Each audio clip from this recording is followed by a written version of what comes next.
C'était il y a 22 ans, jour pour jour. Le 31 août 1997, Diana a péri dans un accident de la route à Paris, sous le pont de l'Alma. Celle que son public aimait appeler la princesse des cœurs était accompagnée par son amant Dodi Al-Fayed, morte également cette nuit-là. Le décès de Lady Di a été prononcé par les médecins à 4 heures du matin, et immédiatement, le prince Charles en a été averti. Le fils de la reine se trouvait alors à Balmoral, aux côtés de sa maman et de ses 2 fils, William et Harry. Anéanti par la nouvelle, il a préféré attendre que le jour se lève pour annoncer à ses enfants que leur mère était morte. Il en a donc informé en premier lieu la monarque. Et comme le relate The Mirror, citant la biographie Ingrid Seward, celle-ci a eu une bien curieuse réaction.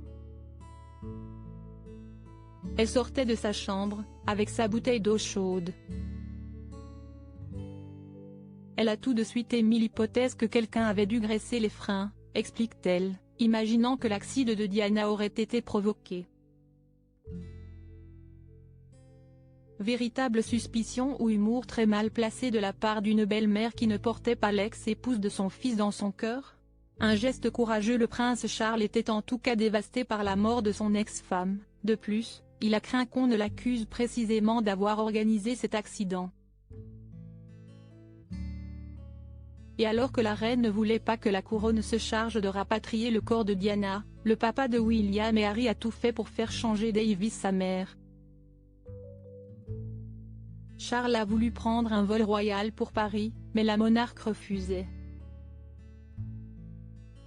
Il s'est battu pour Diana, plus qu'il ne s'était jamais battu pour elle de son vivant, se souvient Richard Kay, journaliste et ami de la princesse des cœurs. Ça a été un geste courageux et surprenant de la part de son ex-mari.